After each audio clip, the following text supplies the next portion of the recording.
Bom, vou fazer só um esclarecimento. Estes mini cursos, nunca teve uma experiência dessa prática nas convenções anteriores. Nós resolvemos inaugurar este formato com o objetivo de permitir um contato maior, um aprofundamento em temas sobre Cuba e esses temas que nos interessam nesse processo de convenção. E agradecemos a colaboração de vocês, tá bom? Gonzato, eu deixei já o... Sim, exato. Bom, então, mais ou menos para ter uma ideia, eu queria saber mais ou menos as procedências de todo mundo. Eu venho da Argentina, estou passando pela Bahia já há muito tempo, há mais de 22 anos. Entre Argentina e Bahia rodei esse continente nos anos 80, por em torno de uns 30 países, incluindo os do Caribe, que são pequenas ilhas, mas são países, Europa, voltei. E nesse período todo fui procurando matéria-prima para esse trabalho que eu desenvolvo já há um tempo, não? Dentro do teatro, um pouco mais esquecido, na literatura e no cinema, chamado político, chamado engajamento, de compromisso.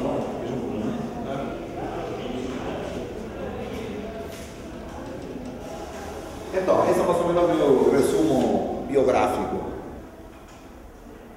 Eu não sei por onde vocês queriam que a gente pudesse entrar no tema, porque tem vários ângulos para entrar, pelo menos no que respeita ao meu trabalho, que se compõe, em linhas gerais, de um aspecto histórico, que são figuras históricas, contemporâneas, que tiveram uma transcendência, ou têm ainda seus legados, têm transcendências fundamentais na história do nosso continente, e mais são filmes de caráter histórico, que tem um recorte investigativo, de pesquisa, sem abandonar a possibilidade de fazer militância também com esses filmes.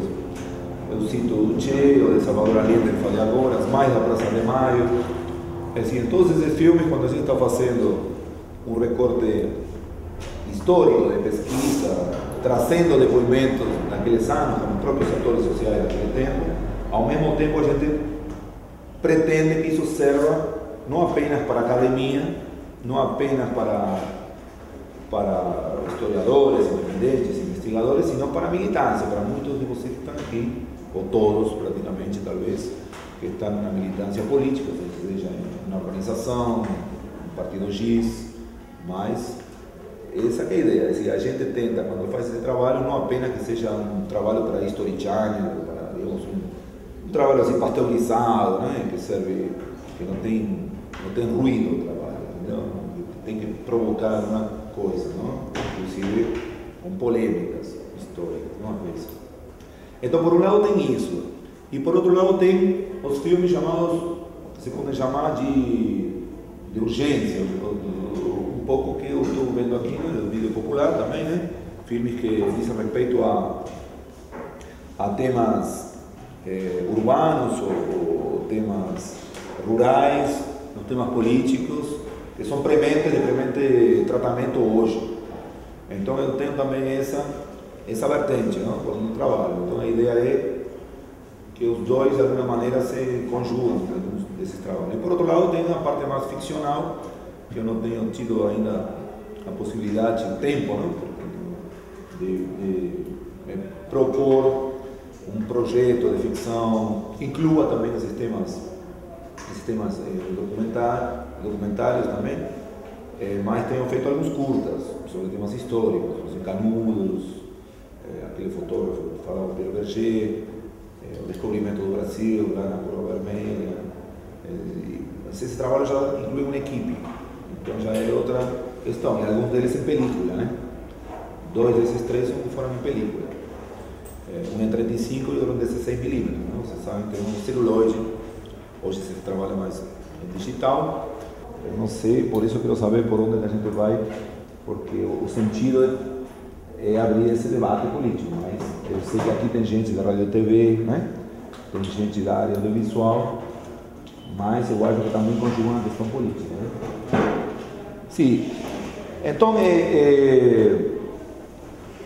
por exemplo, para ir entrando em tema, eu nesse momento estou trabalhando em um filme chamado Carlos Marighella, que o samba fica, que no samba vai embora. Então, o baiano brasileiro universal, né?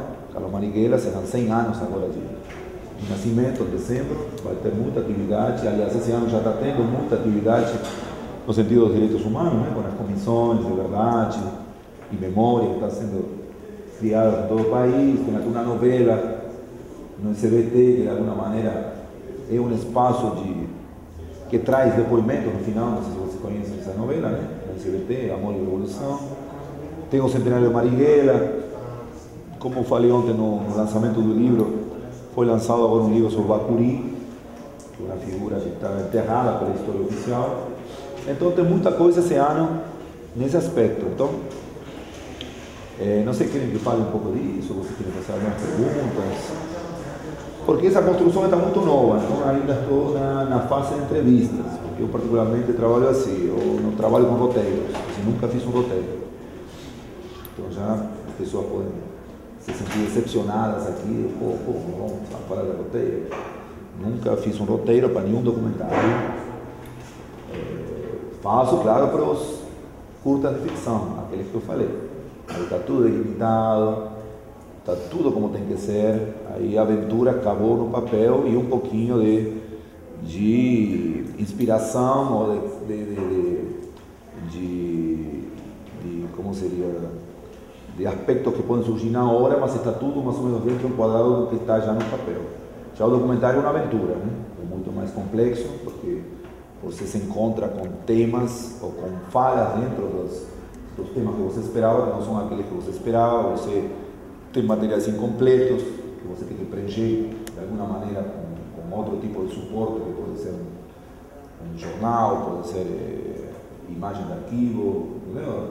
Então, são mundos diferentes, que podem se tocar em algum momento, mas esse é o meu trabalho. Então, estou iniciando, não, já comecei já há um ano e meio, mas eu pretendo já no segundo semestre começar a edição, porque tem os tempos também. Você, às vezes, no trabalho, um trabalho específico, digo, de janeiro a março, tem a filmagem de tal projeto.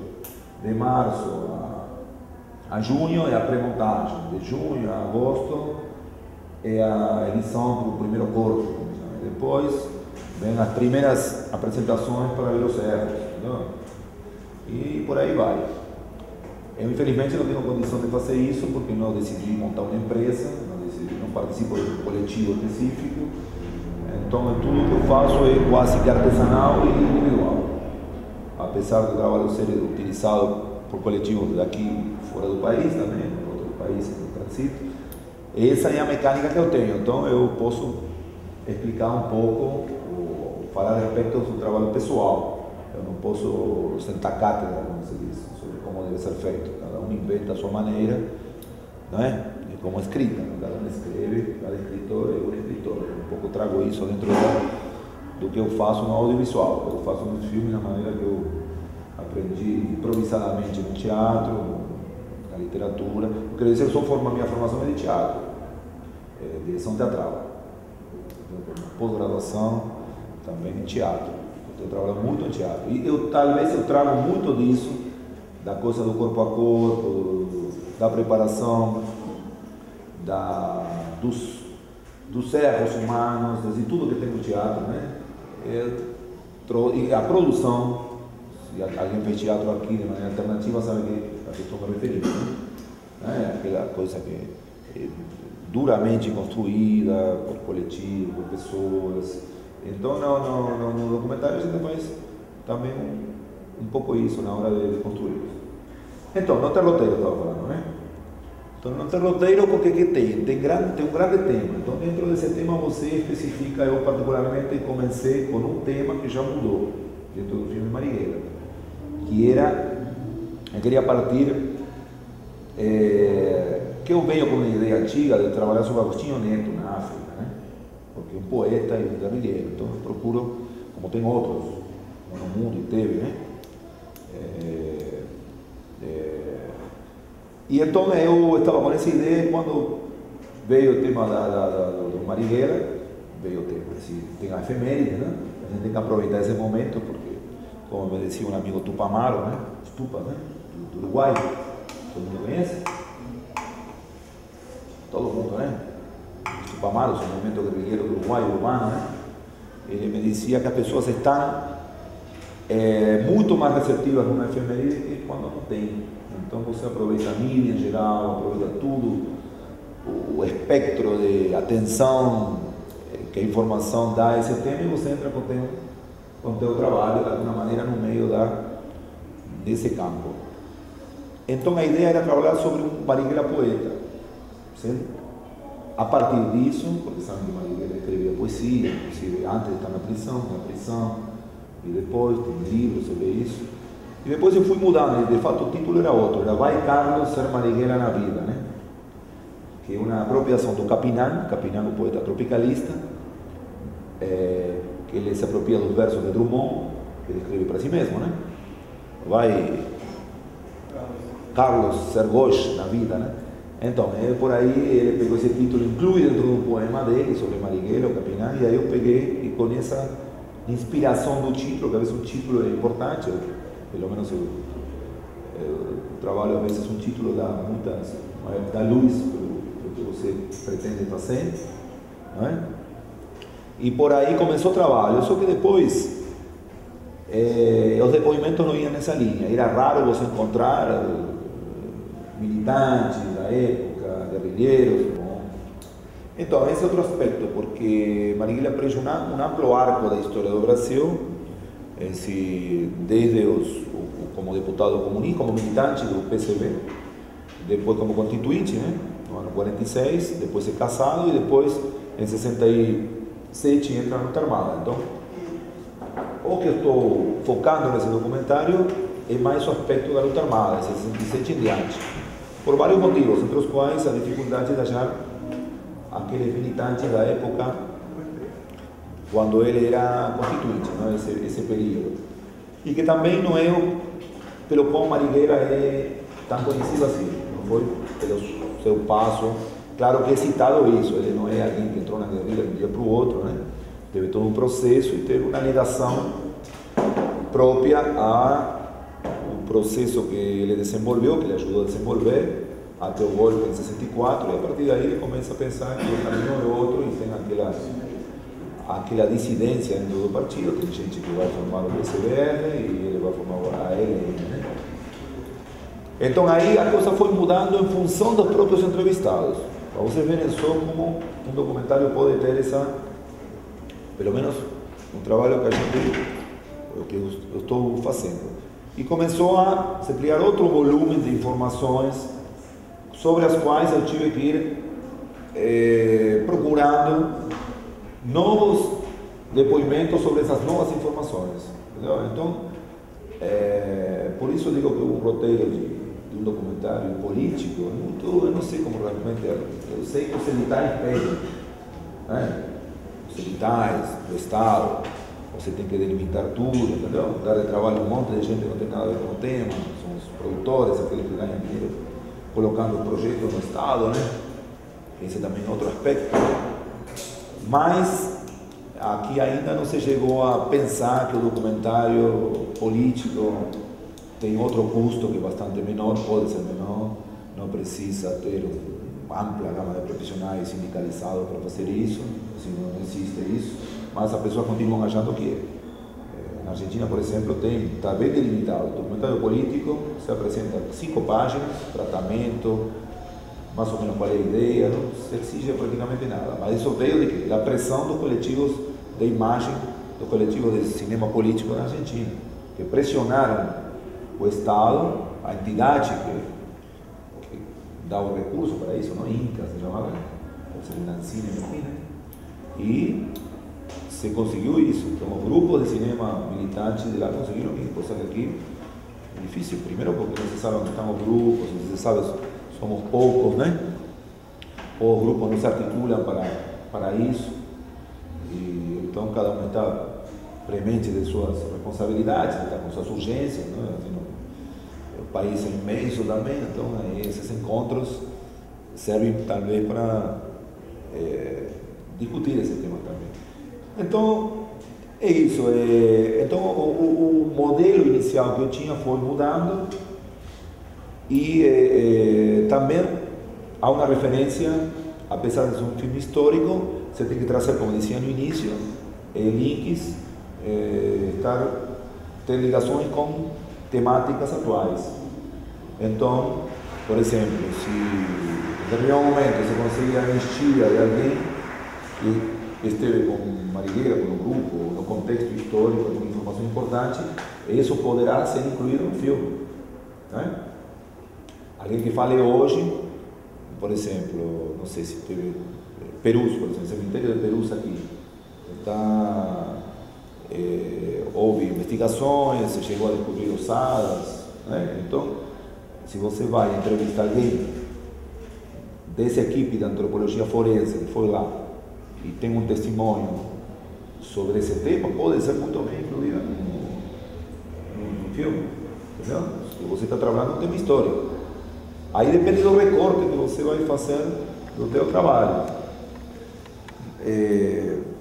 Bom, isso mais ou menos para falar desse último, né? Que com o qual estou mais lidando, só que eu tive que dar uma pausa nele para poder me dedicar a esse que vocês, não sei, vocês estavam ontem, que foi um pequeno documentário, é apenas um relato, mas a figura tem um peso importante por ter sido companheiro do Che, né? Vocês estavam?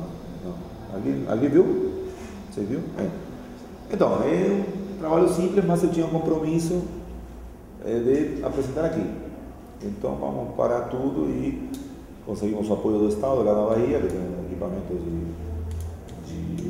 de audiovisual. Estava com problema de capturar porque eu filmei em HDV, né? Vocês não conhecem, talvez seja o que estou utilizando aí. E eu tive que abaixar para DV, assim, abaixei um pouco a qualidade porque a máquina não conseguia ler minhas fitas, né? Foram 3 fitas. E de aí surgiram esses 40 minutos do filme. Então parei por isso e parei por outro trabalho que estava para depois, mas tive que fazer antes, que é o Comédia Negra, que eu vou deixar uma fita aqui, que acabaram, mas que eu trouxe, e que se chama Comédia Negra, Teatro Afro-Argentino, que é um tema também meio raro, até para os próprios argentinos lá, ou até o cônsul da Argentina foi lá na Bahia para assistir um dia, né? Então é um tema muito forte, porque uma mulher que relata como foi o processo, os obstáculos que ela teve que vivenciar para montar um grupo de teatro afro na Argentina. E isso relacionado com os desaparecidos, que ela se reivindica como os primeiros desaparecidos, como digo também. Primeiros desaparecidos. Então há um discurso político no meio desse tema do teatro. Então agora pretendo voltar ao Marighella.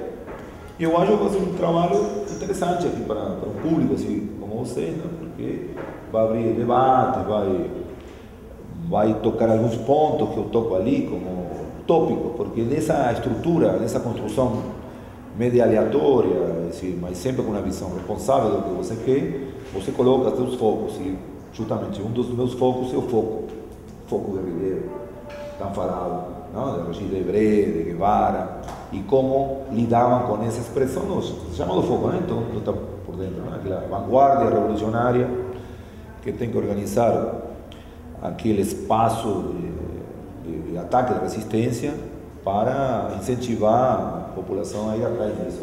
Então isso é discutido no filme, um dos focos do filme. Outro é a ruptura com PCB, e o grupo que entra na luta armada, né? Esses são dois focos de certas polêmicas que há. E outro depois já é o histórico de Marighella, que aí a gente tem que ir costurando, porque o trabalho de costura, com os depoimentos que você tem. Por isso eu digo, você nunca termina um documentário. O documentário que está, algum que tenho aqui, é o que você conseguiu fazer até determinado ponto. Você pode ser sempre work in progress, os documentários. Não é uma ficção que deixa o espectador em um nível simbólico de conhecimento da realidade que um roteirista, um cineasta colocaram numa ficção, né? Se fecha de alguma maneira, né? Apesar de que pode disparar de acordo ao espectador, as vivências, a cultura, muitas reflexões, mas um documentário nunca se fecha, porque se você trabalha, digamos, se eu estou trabalhando com 30 entrevistas no Marighella, você acha que 30 pessoas foram que participaram de um processo como esse? Não existe, né? O do Che, não tem nem 20 pessoas falando. E assim por diante, mais a Praça de Maio, pronto, eu queria mostrar a vocês um pouco, são 10 mais só, entendeu? Então, é um recorte que você tem que fazer, e isso dói, né? Porque não só isso, sino tudo que fica fora do documentário. Tudo que fica fora, que você tem que fazer uma grande pesquisa do tema, prévia e posterior, não? Porque eu, por exemplo, quando eu fiz o filme do Che, tinha um único livro do Che, que era O Diário do Che na Bolívia. Hoje tenho 78. Entre pequenos, grandes, você vai construindo. Chile também, sobre Allende. Aqui mesmo já comprei 2, aqui no museu. Inclusive livros da direita. Você vê, raros, né? Você não encontra um livro da direita sobre o Chile. Um cara da igreja, família, tradição, família e propriedade, falando contra o que não estava nem Allende ainda, estava Frei, o presidente anterior, que já era um presidente progressista. Ele falava, imagina o que seria esse país com Allende, imagina, chegou Allende, né? Então, aí o trabalho do documentarista é prévio ao filme, durante o filme, posterior ao filme, entendeu? Porque o filme tem essa possibilidade de se continua no espectador e nesse tipo de debates, né, também, né? Então, é uma coisa bastante ampla, não é simples, quem quiser entrar, se prepare para deixar muitas outras coisas, né, de lado, porque não é simples se você realmente se joga, né? Se joga, né? Na Bahia se diz assim, se joga no tema, né? Bom, tudo isso fora a própria militância que você possa ter, né? Participando, eu não, como se diz, organicamente, essa palavra biológica que se utiliza, né? Organicamente, né? Não participo organicamente, não participo de decisões internas de nenhum coletivo, mas participo do meu. Decido no meu e é bastante amplo o espectro, né? Porque é um espectro que inclui trânsito por espaços marxistas, leninistas, por espaços anarquistas, por espaços ambientalistas, por todo esse tipo de espaços. Até espaços que não têm envolvimento nenhum com política, que são os mais interessantes de ir, porque cria um esforço maior em você para tentar explicar alguma coisa, e você tem que praticamente explicar um filme inteiro, né? Porque são como a leitura de poesias. Mas sim, falei o tempo todo, não falo mais, ponto. E agora?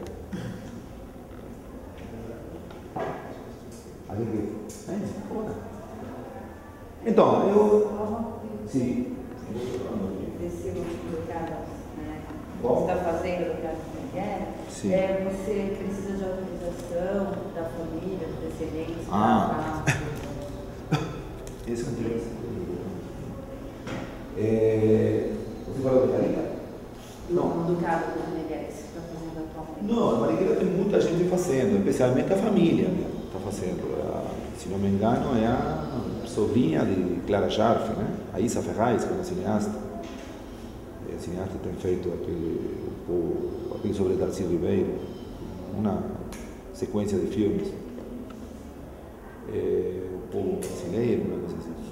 Não, se você tem um projeto muito estruturado, assim, com apoio, Petrobras, tudo, milhões de reais, você tem a condição de trazer toda uma equipe, você, logicamente, deve ter pessoas que saibam exatamente de onde viram todas as imagens de arquivo que você utiliza, você entrar em contato com todos os materiais que você vai ter em mãos para trabalhar, materiais de arquivo, fotografias, é decir, dar o nome a tudo que você tem em mão, né? E às vezes acontece isso. Comigo até hoje, eu sou meio contrário a isso, com figuras que não têm família, assim, tem uma humanidade em torno. Então, eu penso nesse sentido, né? São patrimônios da humanidade. Assim, ninguém pode se pretender ser dono de uma figura como Marighella, por exemplo, como Che, então eu eu sempre digo, o dia que eu tenha... por exemplo, em nenhum documentário meu tem assinatura de uso de imagem. E vocês devem saber o que é, você tem que ter, não é? Isso, você entrevista alguém, entrevista... Não, desde o momento que a pessoa dá um depoimento, seria muita sacanagem a pessoa depois vir e dizer, não quero... A menos que peça, eu quero saber como, que algumas pessoas sabem como é a construção do filme, sabem o que é a organização de um estúdio, né? Porque a pessoa pode falar 1 hora na entrevista e aparece 1 minuto, depois 2, 5, cadê aquilo, outro. Mas aconteceu com um amigo agora que eu entrevistei ele é cineasta na Bahia também, e ele fez um trabalho muito importante. Eu estou trabalhando esse outro trabalho que está em Parou também Marighella, que é sobre o maior estudioso de Canudos, né? Faleceu há 10 anos.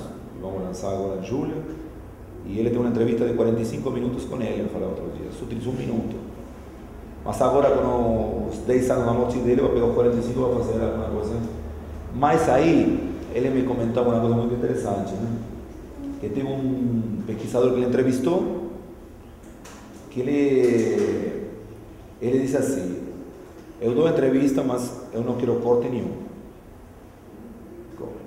Essa pessoa ele fala, não, desculpa, mas não você pode, entendeu? Então você vai numa televisão ao vivo e você fala ao vivo, no rádio, entendeu? No cinema não se faz assim.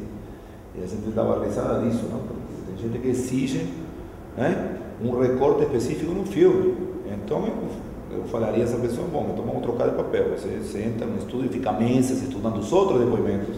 Pois não é só o seu que vai ter uma importância dentro do filme.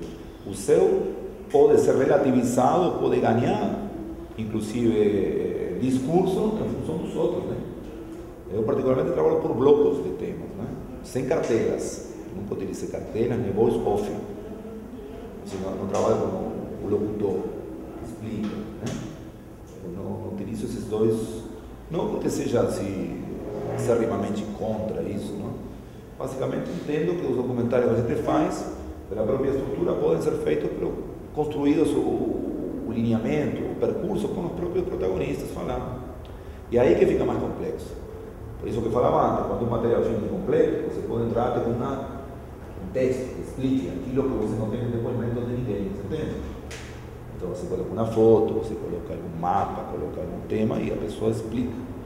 É um malabarismo que você faz para reconstituir coisas que não estão no filme, é fantástico, fantástico. E em Calica tem uma coisa assim.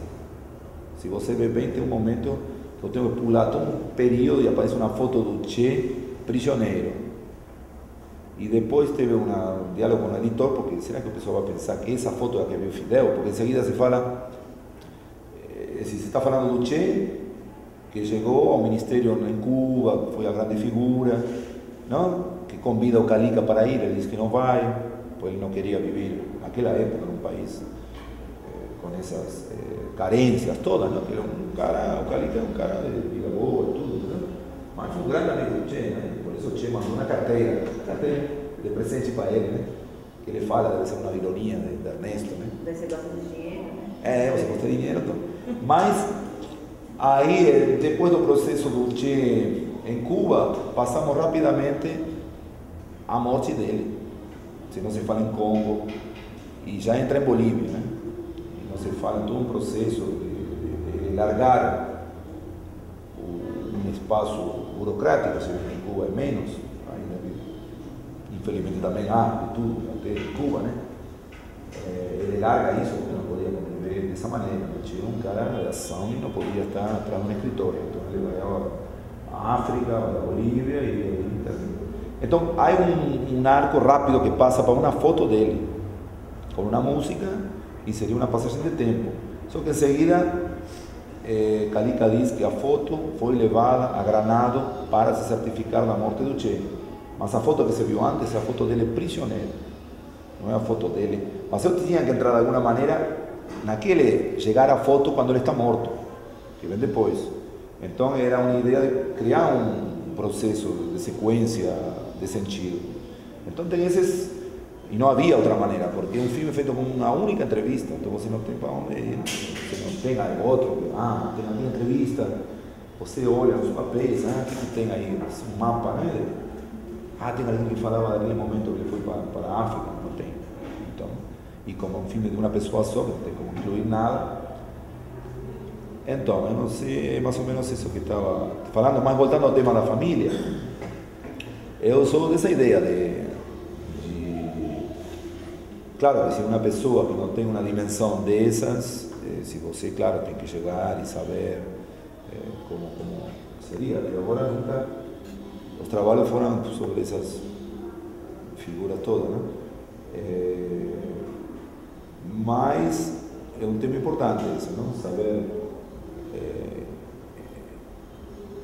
como trabalhar com esses personagens, né? Porque também você tem que ter a responsabilidade de, também você pode fazer o contrário, você pode fazer uma ningueira contra, né? Como já recebi tantos recados que eu escrevi há pouco tempo um artigo no jornal e já ameaçaram, não sei o quê, que vão cair em cima de você, só por falar de Marighella. Entendeu? Então, eles gostariam de fazer um outro filme de Marighella, eles podem fazer. No YouTube está cheio de sites e blogs da direita onde escolhemos totalmente uma marca, uma Marighella, uma Marighella, se fala, né? O grande assassino de la cabana, por aí vai, né? Então, eu falo, não entrar em contato com famílias, ou depois, ou no momento que o filme está feito, você liga, pronto, já eu quero convidar para um filme, não antes de fazê-lo. Eu faço isso porque eu tenho esse receio de que antes de fazer um filme, você já disser, não, a família não quer, aí vai ser dura a briga, porque...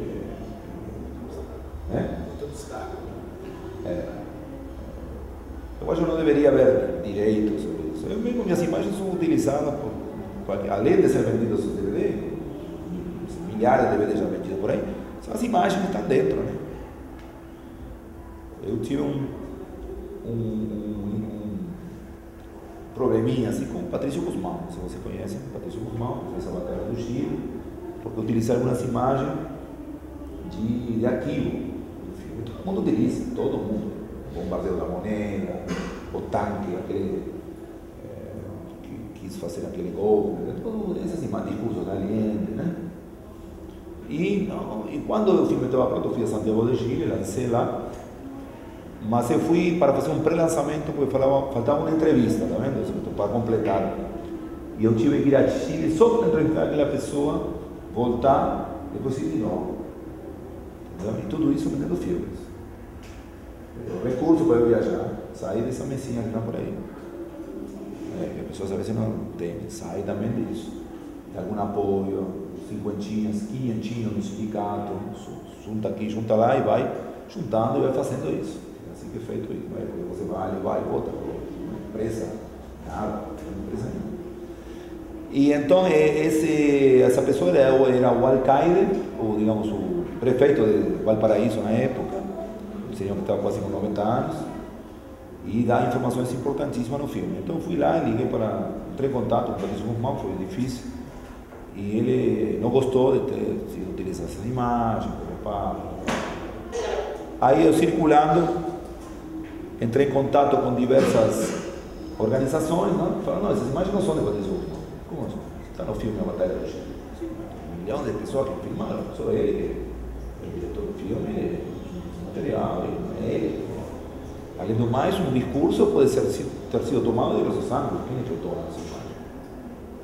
E por aí foi, a gente teve cartas e cartas, iam para Paris, por exemplo, em Paris, que eu falava, eu não quero terminar minha vida cobrando direito do autor em Paris e tudo mais, entendeu? Eu estou aqui, pronto, e desistiu de seguir falando porque sabia que ia ter um mundo contra. Um mundo contra. Aí um grupo argentino me diz, não te preocupa, você coloca o que a gente usa para a imagem de arquivo, que é APLI, APLI, Arquivo Popular Latino-Americano de Imagens, com sede em Moscou. Não existe sede nenhuma. Ele fala, para ele, onde é sabe Moscou? Pronto. Cadê o endereço? Não, você entra lá, entra em contato lá, Moscou, pronto. Porque é um grupo que utiliza, faz quase que o inverso que eu faço, pelo menos muito material. Eles utilizam 90% do arquivo e 10, 20% de entrevistas. Eu já faço o inverso. Utilizo mais a entrevista, o discurso, ainda que seja cansativo, eu gosto que a pessoa fale, e imagem daquilo. Entendeu? Então é essa diferença. Então a Appli está aí para quem quiser, Appli. A.P.L.I. Appli. Arquivo latino-americano de imagem. Qualquer material, aí vocês, a palavra mágica. E o que você puder dar de nome das imagens utilizadas, você dá. Agora, assim, não tem como colocar aquela famosa frase.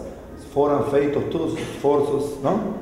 Fala assim, eu não fiz o mínimo esforço, porque não tenho tempo para estar isso, entendeu?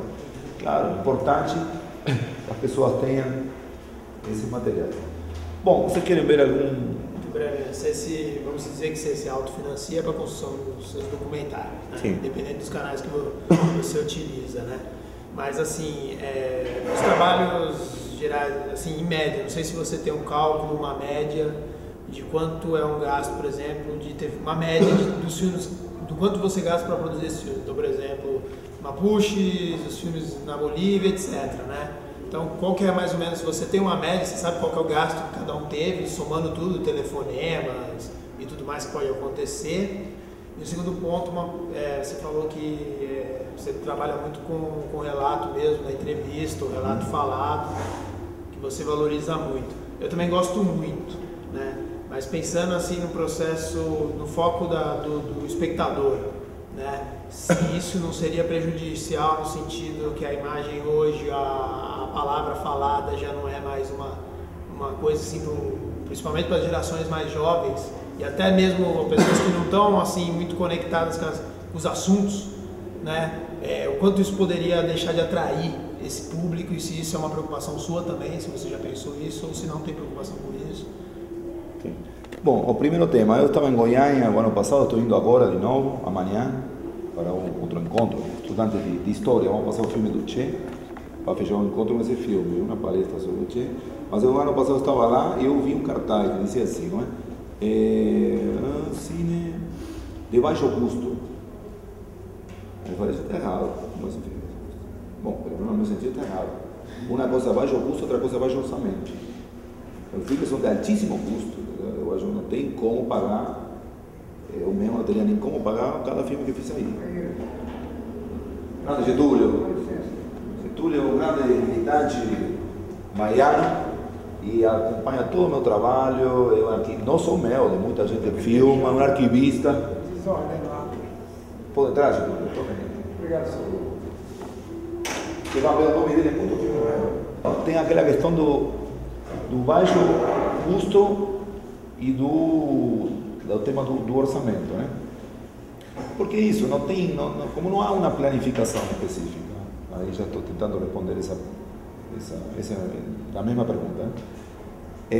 Se você vai ver, por exemplo, viagens, tempo, telefonemas, mas muitos desses a gente utiliza a estrutura, por exemplo, vai no sindicato, vai no gabinete, a gente utiliza isso, e utiliza não que vai pedir, vai exigir, porque esses 25 mil reais, ou 15 mil, não sei quanto ganha hoje um deputado, um vereador, né? Esses salários altíssimos, né? Que são indecentes, né? Se decência, você vai tomar um dinheiro, o dinheiro é decente, o tamanho do dinheiro que dá aos parlamentares é indecente. Então, a gente se utiliza disso. Eu convoco sempre, já tive briga dentro do gabinete, porque, não, você sim, professor Tomás, não pode vir todo mundo. Não, é todo mundo que tem que vir. Como eu sou, então não vem mais. Entendeu? O pessoal que pede não somente para fazer um filme, também para outras coisas, não? Para seu baba de domingo, né? Tem que conseguir a camiseta. Não, então tem que ter uma verba para isso também. Claro que essa verba é dada com interesse. Né? Eu, às vezes, me ressinto muito de estar botando nomes em troca de tão pouco, né? Porque as pessoas depois não entendem isso.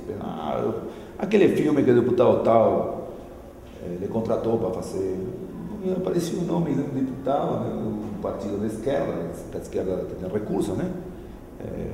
Mas não é por isso, né? Mas como nesse trânsito que às vezes sempre me pergunto de ter definido mais meu foco ideológico com um grupo, com outro, mas isso é complicado para mim pelo trabalho que eu faço, porque eu não sou o braço audiovisual de nenhuma organização.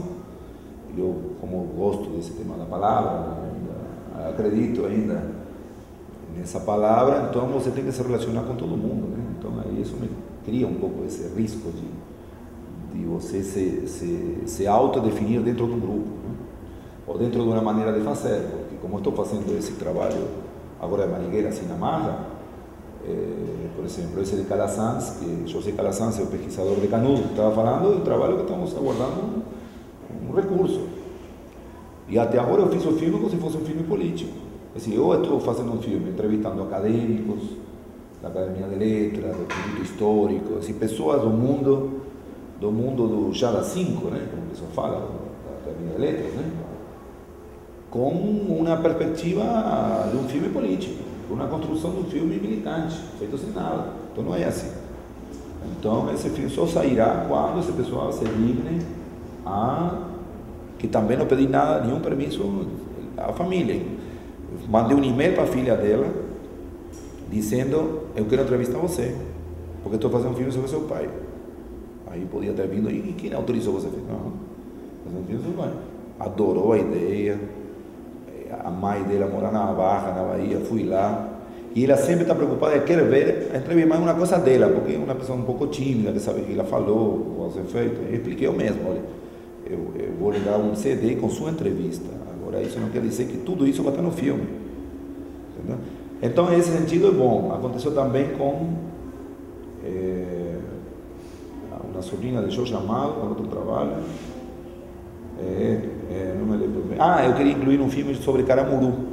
Eu fiz, de vez em quando, eu faço outras coisas fora da militância. Felizmente, minha construção se deu através de viagens e de uma cultura que absorvi em casa, com um pai que era diretor de teatro, roteirista de cinema, músico, minha mãe fotógrafa, audiovisual. Então eu não tenho como fugir da arte, né? Por um lado pode ser ruim, mas por outro lado pode ser mal, né? Para quem está mesmo aí na batalha, na trincheira, né? Jogando pedra e bomba, aí é complicado, porque eu posso jogar também, mas num contexto da cultura, que eu acho que a cultura é imprescindível, né? Por isso que esse livretinho que essa convenção fez, colocou 15 poemas, que era menos, me pediram 15, eu escrevi alguns que só estão saindo aí pela primeira vez, porque eu acho que é um barato. Então, Convenção Nacional de Cuba, vamos falar também, cultura, interessantíssimo, né? Não é, tem que ter as apresentações musicais, de dança, tudo, mas você escrever é complicado, né? Porque sempre, não, vamos pegar o poema de Neruda, de Brecht, não, pegar gente que está hoje aqui, não? Isso é um barato também, né? Não é porque você é eu, mas se fosse de quem fosse, entendeu? Eu espero que o próximo alguém, que é o que você está falando, espero que a próxima convenção seja isso. Sim, mas voltando a essa questão, sim, mas